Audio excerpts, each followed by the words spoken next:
Bienvenidos a la segunda temporada de InnovaPris, donde exploraremos 12 temas de la mano de investigadores, científicos y científicas que nos brindarán su conocimiento y nos explicarán las innovaciones que están surgiendo en el mundo de la regulación sanitaria. Crezcan junto a nosotros aquí en Cofepris y conozcamos el futuro. InnovaPris es un espacio democrático que busca dar visibilidad a las innovaciones en el mundo, en donde vamos a tener a especialistas y tomadores de decisión que nos van a acompañar para discutir y hablar y compartirnos estas experiencias, retos y oportunidades en donde la ciencia cumple un rol importante para la protección contra los riesgos sanitarios. Para estrenar esta temporada, iniciaremos con las superbacterias. Son aquellas bacterias que se han vuelto resistentes a los tratamientos médicos que se utilizan para eliminarlas. El problema está en que ya existen algunas cepas que son resistentes a todos los medicamentos disponibles. Se trata de un proceso natural de los microorganismos que se utiliza para su supervivencia. Esto, combinado con el uso masivo e inadecuado de los antibióticos, ha amplificado y acelerado este proceso hasta convertirlo en una amenaza para la salud pública. Conozcamos a los expertos que nos acompañan en este primer capítulo de InnovaPris. El Dr. José Antonio Zulca Vera, director ejecutivo de autorización de productos y establecimientos de la Cofepris. Nació en Lima, Perú, estudió la maestría en salud pública en el Instituto Nacional de Salud Pública, colaboró y desarrolló guías y publicaciones en prevención de tuberculosis y control de infecciones en México con Senaprece y la Organización Panamericana de la Salud con la sede en Washington. La maestra en Medicina Molecular, Dianely Colli Magaña, gerente de análisis y de desarrollo de pruebas inmunoquímicas y biología molecular Kayak Cofepris. Nació en Mérida, Yucatán, estudió en la Universidad Autónoma de Yucatán la carrera de químico-farmacobióloga, estudió la maestría en Medicina Molecular en la Universidad Autónoma del Estado de Morelos y cuenta con 3 publicaciones científicas en el ramo de la salud. El químico en alimentos Alejandro Rodríguez Rodríguez estudió la licenciatura en Química de Alimentos en la Facultad de Química UNAM. Ingresó a la Kayak en el año 2014 y desde entonces se ha desempeñado como químico analista de biología molecular. Dentro de su experiencia ha recibido capacitación de instancias internacionales tales como la FDA, así también tuvo participación en la 15ª reunión PulseNet América Latina y el Caribe en Asunción, Paraguay. Bienvenidos a esta nueva edición de InnovaPris. Muchas gracias por unirse a esta transmisión, que en realidad va a ser una grabación, pero gracias por estar aquí.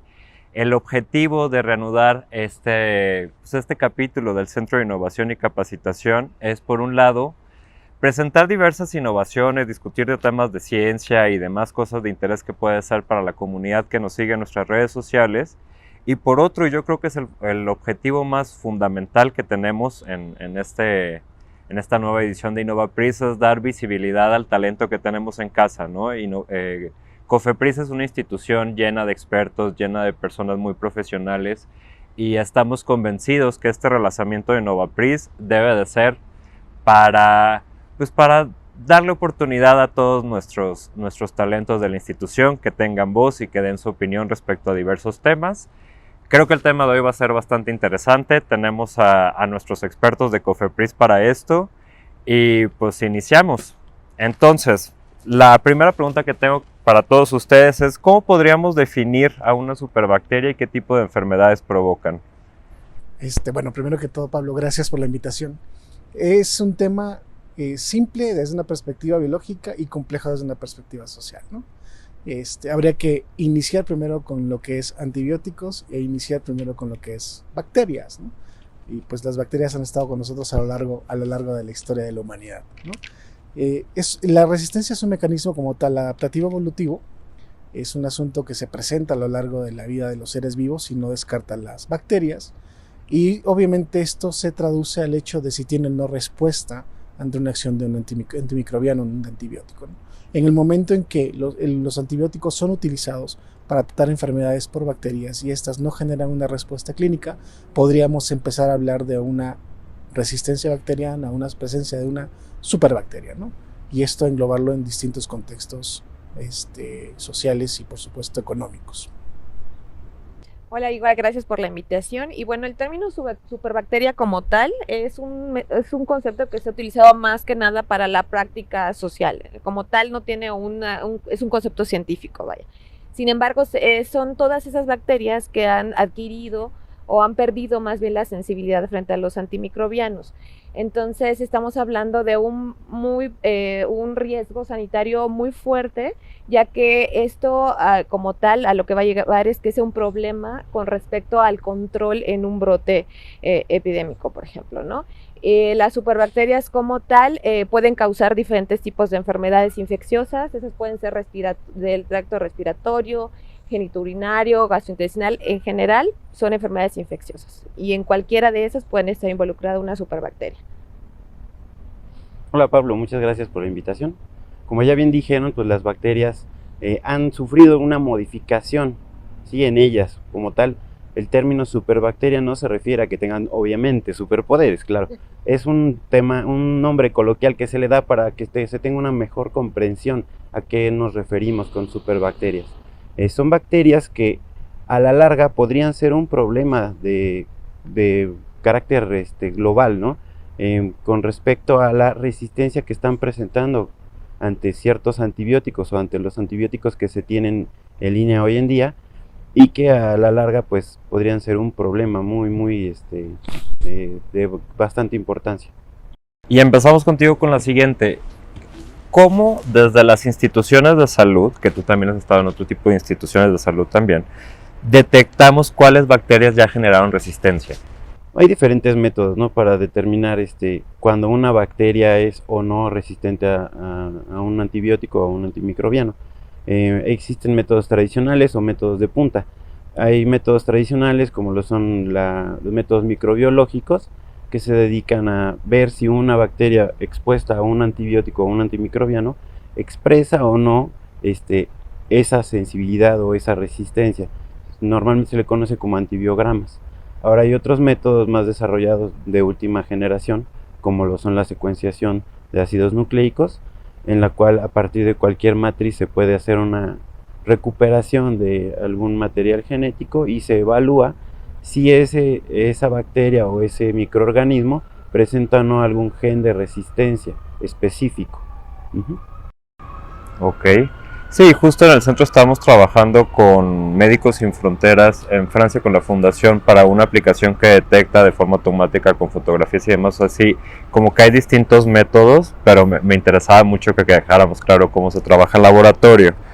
Y ahora para ti, ¿qué mundo te imaginas si seguimos con el uso irracional de medicamentos? ¿Hacia dónde vamos a caminar? Y cuéntame tu perspectiva de por qué hay fechas fatales, de que en tal fecha, si no hacemos nada, va a pasar X o Y. Pues sin duda, si se continúa o de continuar el uso indiscriminado de los antibióticos, van a venir grandes retos a la salud pública. Uno de ellos simplemente es que las prácticas que actualmente son de clínicas y son rutinarias, como una operación, un trasplante, ya no se va a poder llevar a cabo con tanta facilidad, simplemente porque el manejo de un paciente en la clínica, que a lo mejor son protocolos que actualmente son muy comunes, definitivamente en un tiempo ya va a ser un gran reto para los hospitales poder atender a un paciente que actualmente a lo mejor es algo de fácil manejo. Entonces, eso es de los principales retos que vamos a tener, que van a haber procedimientos clínicos que ahora ya no van a poder llevarse a cabo de rutina.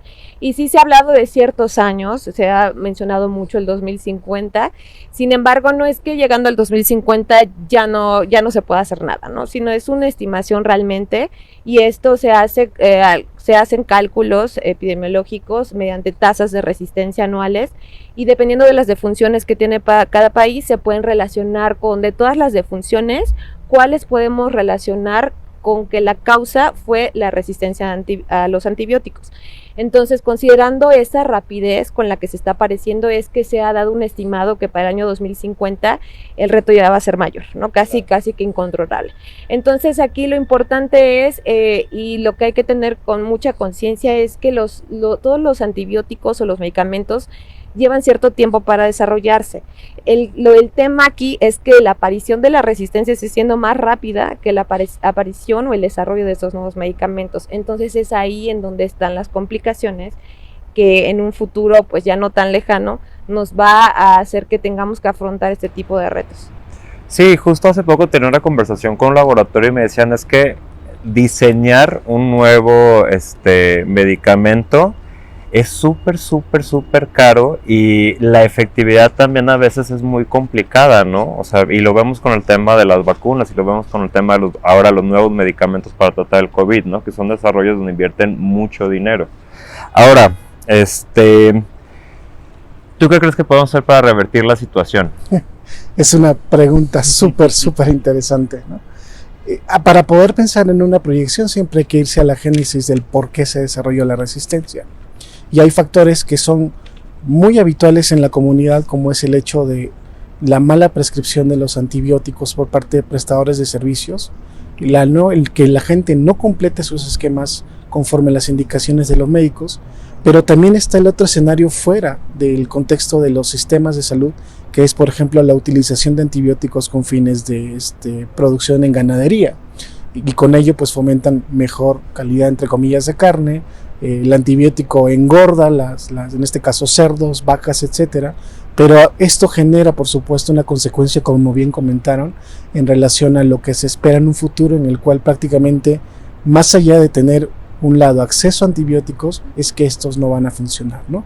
Tampoco podemos estar esperanzados en como bien comentaron, la fabricación de nuevos antibióticos, porque en realidad la cuestión es que ahora ya no existe esa cartera amplia de producción de antibióticos como antes. Incluso las terapias para tratar de combatir la resistencia antimicrobiana se centra en utilizar viejos antibióticos como el clonfenicol, que aquí todos son muy jóvenes, no lo conocen, pero también está la utilización de virus que se llama fagos para poder tratar aquellas infecciones de estas superbacterias que atacan y matan a las personas, ¿no? El escenario es cruento, se estima ahora, como bien comentó, 700,000 muertes diarias por uso de antibióticos, pero al 2050 se estima que sea alrededor de 10 millones de personas que mueran por esta causa, ¿no? Y esto se ha agudizado todavía muchísimo más en la época de la COVID, con la pandemia de la COVID, en el cual el uso de los antibióticos ha sido mucho más recurrido y ha generado, por supuesto, incrementos en los costos.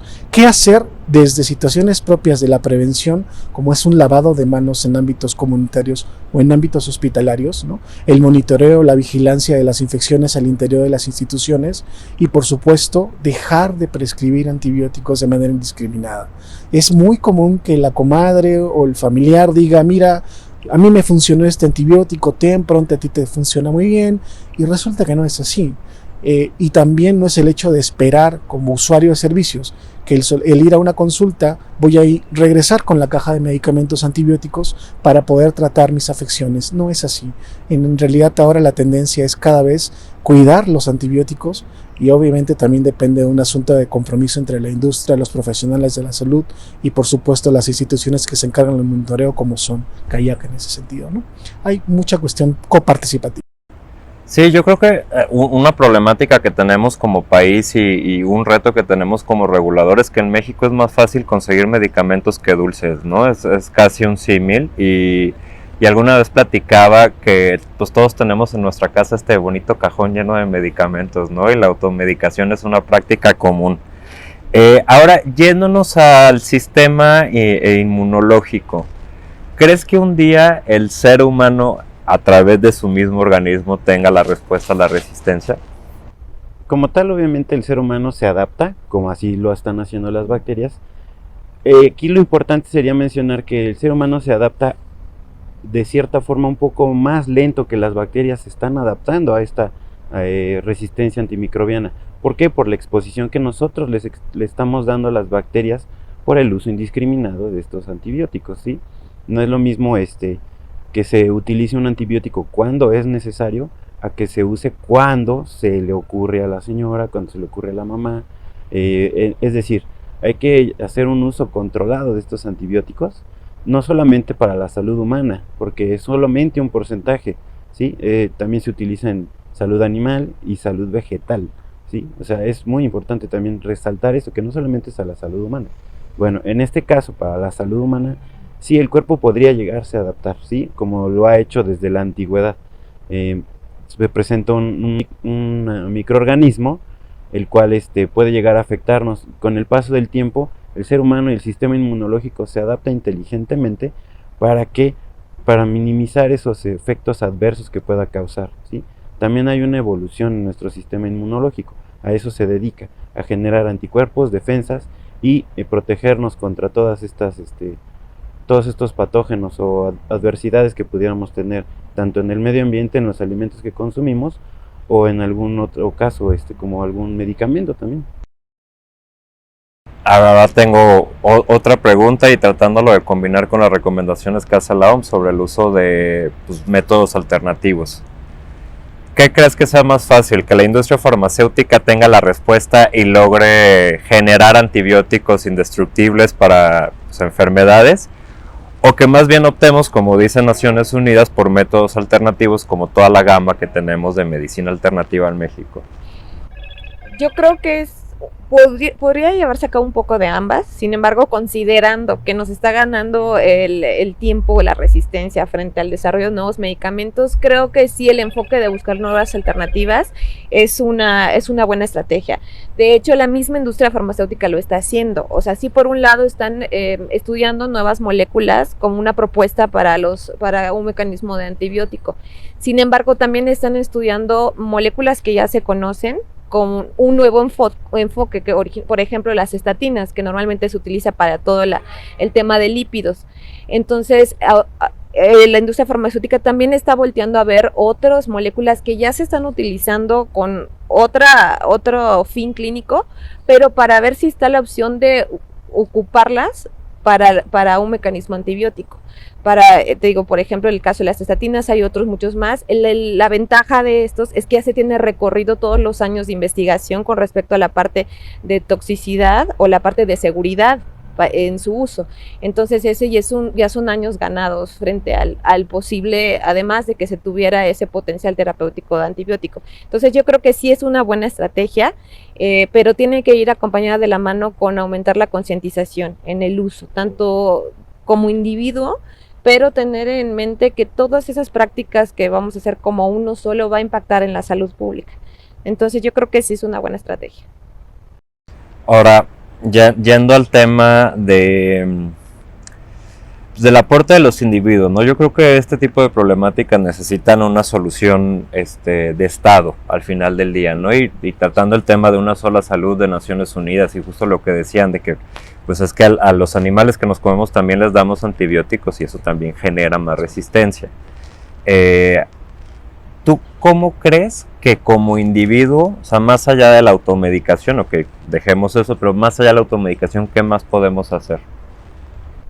Para empezar, tendríamos que hacer autoconciencia, ¿sí? Saber, aunque sea tener una educación básica sobre lo que se refiere la resistencia a antimicrobianos, qué es lo que podría desencadenar todo este uso desmedido, y principalmente para nuestro propio beneficio, porque luego dejamos eso mucho de lado. Pensamos que solamente es porque los gobiernos están interesados en querer hacer o deshacer alguna acción, o vendernos cierto antibiótico, o vendernos mascarillas. O sea, hay muchas ideas que corren por ahí.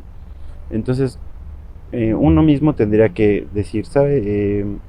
Esto es un beneficio para todos, para futuro, ¿no? Como bien ya lo dijeron, se tienen estimaciones y estamos a muy buen momento para detener ese incremento en la resistencia antimicrobiana, ¿sí? Porque obviamente las bacterias que ya son resistentes seguirán siendo resistentes. Lo importante será detener ese aumento en esta manifestación de resistencia antimicrobiana. Y ahora, una de las ventajas de este capítulo que estamos grabando es que tenemos dos unidades de COFEPRIS aquí. Por un lado tenemos la Comisión de Control Analítico, que es nuestro laboratorio nacional de referencia, y por otro tenemos la Comisión de Autorización Sanitaria, que ahora sí por ese escritorio pasa todo lo que consumimos aquí, ¿no? Entonces vamos a hacer la misma pregunta diferenciada. Desde Kayak, ¿qué podemos hacer para prevenir y reducir la resistencia antimicrobiana? Sí, como Kayak estamos trabajando fuertemente en implementar nuevas metodologías para poder detectar la presencia de microorganismos con un perfil de resistencia que se pudieran encontrar presentes en los alimentos. Esto es por el ámbito de competencia como tal de nuestra institución. Entonces, estamos trabajando muy fuerte en no solamente, actualmente ya utilizamos los métodos tradicionales, pero se está trabajando también en acompañamiento a muchas redes nacionales e internacionales para poder tener ya estos métodos de tecnología de última generación, con la finalidad de poder detectarlos de forma más rápida y que nos den una capacidad de predicción muy alta y una capacidad de respuesta mayor al laboratorio. Entonces, es lo que estamos realizando, lo estamos realizando en alimentos y todo lo estamos haciendo también con un enfoque One Health, que es el de Una Salud, que es del programa de la OMS. Entonces, como Kayak es de las partes más importantes que estamos haciendo, y todo esto como parte de los programas de vigilancia sanitaria que tenemos en nuestro país. Desde el lado de un analista, igual tener que estar a la vanguardia, ¿no? Que es a lo que nos dedicamos, estar atentos a cuáles son las demandas que se pueden manifestar en la población, hacer un monitoreo continuo con base en lo que comentan, que es la vigilancia diaria que se realiza, y siempre estar innovando y tratar de implementar cosas nuevas que nos puedan llevar a detectar estas bacterias o superbacterias. Y ahora la misma pregunta desde autorización sanitaria. Es una pregunta muy buena. Como bien comentaste al principio, la cartera de productos en materia de nuevos antibióticos está cada vez más limitada. Por ende, en este caso a la comisión, obliga a que todas aquellos antimicrobianos, ya sean genéricos o de patente, que sean sometidos a través de nosotros para una aprobación de un registro, una prórroga, etcétera, pues obviamente cumplan con esas condiciones propias de calidad, que tengan aseguradas las buenas prácticas de fabricación, y con ello nosotros poder garantizar que los antibióticos que aprobamos son de alta calidad, ¿no? Y esto obviamente está combinado con aspectos propios de las visitas en cada uno de los laboratorios fabricantes por parte de otra comisión, la comisión de operación, y por supuesto la identificación de riesgos sanitarios como bien es la SEMAR, ¿no?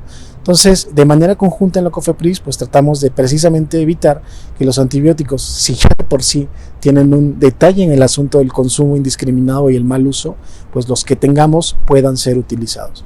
Pero además, si bien recuerdas, desde la comisión pues se asegura de que ya no exista el libre albedrío en cuanto a la adquisición o compra libre de antibióticos en las farmacias. Como bien todos lo conocen, el adquirir un antibiótico hoy es necesario una receta médica, y con ello pues generamos un mayor control, ¿no? Esto para las infecciones básicas, ¿no? Pero en este gran grupo de superbacterias, en el acrónimo de SCAPE, así se llama, SCAPE, Staphylococcus, Acinetobacter, Pseudomonas, Klebsiella, etcétera, con ellos es un especial cuidado de que esos medicamentos que están aprobados, pues sugiramos que se utilicen con muchísimo cuidado, porque al final, como ya comentaron aquí nuestros colegas, nos vamos a quedar sin herramientas para tratar infecciones en un futuro. Entonces es una coordinación institucional de la Secretaría y todos los socios alrededor. Para eso estamos. Claro, y quedándonos en la parte que súper interesante que dices del acceso, ¿no? ¿Cuál sería tu mensaje a aquellas empresas que tienen consultorios adyacentes y que abordan el tema de venta desde una perspectiva comercial y no con la responsabilidad de las problemáticas que están generando? O sea, de extraordinaria pregunta. Desde una perspectiva del debe ser, uno esperaría que estas farmacias adyacentes, consultores adyacentes a farmacias, cuiden el hecho de que si están ahí es precisamente para evitar este uso irracional, ¿no? Es difícil entrar en la cultura de la no ganancia, es un tema que no nos compete de manera directa, pero al final el mensaje no es que no se venda, sino que lo que se venda sea con un criterio clínico y con un criterio de priorización en salud pública, pensando en que si eso no se cuida, al final, desde una perspectiva de venta, aquello que tienen en oferta simplemente va a ser absolutamente inútil para poder atender a la población, ¿no? Al final es parte del sistema de salud de nuestro país, están ahí por una razón, una situación sentida o a lo mejor real, pero están ahí. Aquí la cuestión es abogar al tema de la sensibilidad a quienes operan estos negocios, obviamente están en su derecho, pero al final también es pensar en esos asuntos que sí competen a la salud de la población, de la salud de nuestra querida gente mexicana, eso es lo más importante. Claro. Y ahora, yéndonos a las temáticas de laboratorio, ¿Cómo son las dinámicas con las redes nacionales e internacionales para la detección de resistencia? ¿Qué tipo de información intercambian? ¿Cada cuánto se reúnen? ¿Cómo funciona? Como tal, hay un plan global de acción para tratar estos temas de resistencia antimicrobiana.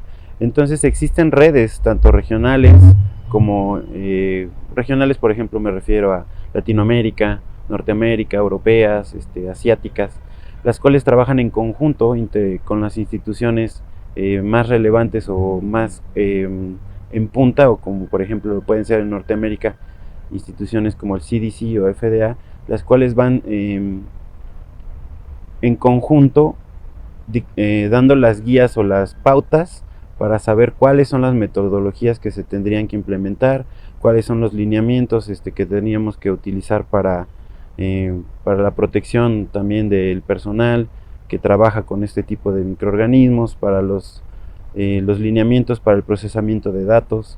En general es un trabajo interinstitucional que no es de momento, sino ya lleva años trabajándose, y es mucho enriquecimiento porque se tratan temas obviamente de países. No es lo mismo la problemática que se presenta por ejemplo, en países poco desarrollados, como lo pueden ser países de Latinoamérica, como las problemáticas que pueden tener en países desarrollados, como lo pueden ser europeos o norteamericanos. Son problemáticas que nos nutren a todos. Por ejemplo, decir lo que ya se había mencionado del acceso a los medicamentos no controlados, por ejemplo en países de bajo desarrollo, o en el caso de países de alto desarrollo que ya se están presentando resistencia a microorganismos y ya se están viendo otras alternativas de tratamiento. Como región o como planeta o como de forma internacional, para llegar a soluciones, ¿no?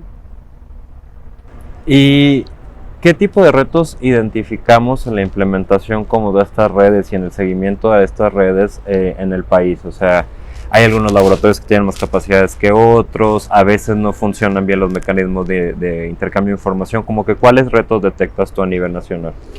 A nivel nacional, pues uno de los retos muchas veces es el recurso y hacer una buena distribución del mismo, ¿no? O sea, se cuenta con cierto recurso para atención de ciertos programas. Entonces el reto es saber distribuirlo bien, tanto en el equipamiento como en los insumos, materiales que se requieren. Muchas veces en el laboratorio se requiere incluso infraestructura especial. Entonces, piso especial, mesas de cierto material en especial, también en las capacitaciones. Entonces, uno de los temas o de los retos siempre es el recurso, pero cuando se cuenta con ya surgen como otros retos más, ¿no? Que es, pues, contar con todos los implementos del laboratorio, los equipos. Hay equipos que son de importación, entonces no son de adquisición tan rápida. O sea, sí se tiene que considerar que una vez que se hace la compra, no va a llegar al día siguiente. Los equipos también necesitan ciertas instalaciones, ciertas condiciones de instalación que a veces lleva a tener que adecuar en los laboratorios. También los equipos son muy especializados, entonces también ahí luego echamos mano con las redes para que, como menciona nuestro químico Alejandro, se puedan capacitar y solventar otro reto, ¿no? Que es contar con la capacitación del personal, porque el recurso humano pues es invaluable. Y la interpretación también luego de los resultados, porque no son pues el enfoque del estudio muchas veces no es tanto de rutina, sino que sí se requiere todo un conocimiento de base y de fondo para poder interpretar un resultado y tener un manejo adecuado de la información, ¿no? O sea, siempre trabajando con la mentalidad del impacto que va a tener nuestro resultado en la toma de decisiones, ¿no? Porque es para toda la población de la salud. Entonces hay diferentes retos, estos son de los más comunes a los que siempre nos enfrentamos como laboratorio. Sin embargo, la verdad es que el contar con el personal que está altamente comprometido siempre nos ha ayudado mucho, ¿no? Entonces, tanto eso como el contar con estas redes, porque al final de cuentas también son una red de apoyo para poder avanzar y ir siempre pues un paso adelante a lo que se necesita para poder tener esa capacidad de respuesta. Regresándome un poco, retomando lo que dijiste, ¿no? De que pareciera ser un problema que los países más industrializados y desarrollados económicamente están generándole al resto del mundo, ¿no? Y creo que México está en medio de esta dinámica como un país de renta media. Y esta pregunta va para ti, Zulka. ¿Qué debemos de hacer con los medicamentos que ya sabemos que generaron resistencia y que ya perdieron utilidad en el mercado, como COFEPRIS? Ok, esa es una pregunta y externo mi opinión, obviamente, ¿no? Antes que todo, lo más importante aquí es el uso racional depende de distintos factores, ya lo dijimos, pero aquí la clave es utilizar primero estas herramientas ante infecciones en manejos hospitalarios para la identificación de la actividad del antimicrobiano contra la bacteria que quieres tratar. Estamos acostumbrados a dar antibióticos de amplio espectro y esperar resultados positivos, cosa que no es lo mejor, ¿no? Tampoco de momento no hay como tal políticas que digan se retiren esos antibióticos, ¿no? Sino más bien se fomenta precisamente a cuidar lo máximo posible. ¿Por qué? Porque todavía, como bien comentaban, estamos en tiempo. Podemos tener esa oportunidad de cambiar la perspectiva y cuidar los antibióticos que tenemos aquí bajo nuestro manejo, como el arsenal que tenemos en el manejo de la clínica. Sin embargo, en un futuro inmediato, muy seguramente muchos de esos antibióticos se van a tener que reutilizar, como fue el caso en su momento del cloranfenicol, utilizado anteriormente para tifoidea, y hoy por hoy prácticamente ya no se ocupa, ¿no? Entonces incluso para muchos tratamientos, actualmente hay medicamentos que ya no se utilizaban y que se están retomando porque son viejas armas. Tuberculosis resistente es un caso de ellos, ¿no? Utilizamos herramientas de los 60, medicamentos de los 60, que hoy nos sirven para conformar algunos esquemas de salvación o como última vía para poder tratarlos, ¿no? La idea no es llegar a eso, pero en un futuro es posible que se presente, claro que sí. La cuestión aquí es cuidar los que tenemos, dejar de estar utilizando quinolonas como la ciprofloxacina, como la levofloxacina, ante el dolor de garganta o ante infecciones de tipo viral, que eso es precisamente lo que limita el arsenal y ya no nos da una mejor respuesta como institución, como prestadores de servicios, y como por supuesto en ese sentido lo que nos espera es todavía mucho peor, ¿no? Pinta un escenario muy poco optimista, pero insisto, rescato esas palabras, estamos a tiempo todavía para cambiar las cosas. Perfecto, pues entonces vamos con una última ronda de participación donde cada quien hace un comentario libre como de conclusión y luego ya cerramos con este capítulo. Bueno, pues retomando un poquito de lo que hace mencionó, creo que lo más importante es la concientización, trabajar fuertemente, no solamente para que se conozcan los programas, sino para que estos se hagan llegar a toda la población y sea de fácil entendimiento. Se necesita dar un seguimiento muy apegado a todos los programas y a todas las políticas públicas, pero que éstas sean claras y estén al alcance de toda la población. Y como paciente también tomar mi parte en este juego, ¿no? Que es si no siempre voy a requerir un antibiótico, si lo requiero, hay que tener un apego al tratamiento al 100%. Y bueno, y como país yo creo que hay que también fortalecer la educación desde la parte básica para que todos ya crezcamos con esta información actualizada y con esta visión de que estamos sí a tiempo, pero que tenemos el reloj, los minutos contados para poder todavía controlar este probable reto muy grande que tendríamos a un futuro, no solo como México, sino como todo el mundo, ¿no? Sería todo. Bueno, igual también exhortar a la población, ¿no? A que haga uso y caso a lo que las autoridades en dado caso les indican. La autoridad no va a querer solamente dar mandatorias porque a la autoridad le convenga. A fin de cuentas es un beneficio para todos. El uso de cubrebocas, la sana distancia, el uso de sanitizantes, el lavado de manos, por ejemplo, en este caso de pandemia, son medidas que se tienen momentáneas para precisamente atender una pandemia y atender este problema de momento.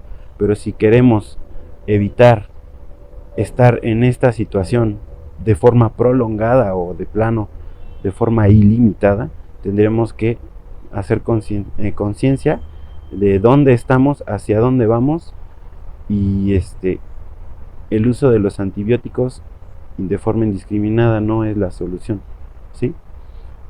También, por ejemplo, en el caso de todas las redes sociales que a veces mitifican mucho de este tipo de información, habría que también saber qué tipo de información es la que tomamos como válida. Muchas veces toda la información que se mueve es más rápido cómo llega la información de redes sociales a cómo llega la información gubernamental, por ejemplo. Hay muchos personajes que mueven información que no nos conviene a nadie, ¿sí? No nos conviene en el sentido de que no vamos por un buen rumbo, nos están desviando hacia precisamente generar superbacterias. Eso sería todo. Muchas gracias. Bueno, primero agradecerte, insisto, la oportunidad de este ejercicio. Es muy padre compartir puntos de vista de distintas profesionales e instituciones. Considero que la amenaza genera una gran oportunidad, pero además de esto, que es abogar a la sensibilización, y obviamente una decisión se toma con una información perfectamente discriminada de una buena fuente. Aquí lo más importante es que no solamente se trata de un ejercicio individual o aislado, se trata de una cuestión en la que sí tiene que haber una coparticipación desde los niveles en la comunidad, en la población, esta cuestión de la sensibilización, y también que esto se encuentre siempre dentro de la agenda política de los tomadores de decisiones, precisamente para generar estas políticas en las que se pueda de alguna manera frenar esta amenaza severa que es la de la resistencia antimicrobiana. Sería terrible que lo que fue al principio la salvación de miles de vidas hoy prácticamente sea al revés, ¿no? Y ya lo tenemos. Antes de la pandemia habían enfermedades infecciosas que eran las que mayor número de muertes habían cobrado en el mundo. Una de ellas es tuberculosis, pero ahora con la COVID el escenario cambió de manera drástica y nos quita todavía muchísimo más tiempo para poder de alguna manera tomar esas decisiones que nos beneficien a la población.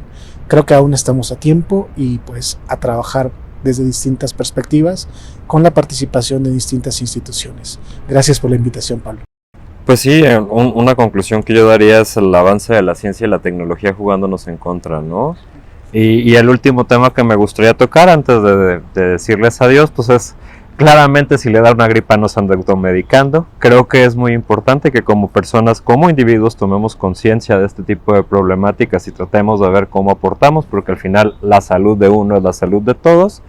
Y pues con esto nos despedimos de esta primera transmisión de InnovaPris. Muchas gracias por acompañarnos y nos estamos viendo pronto.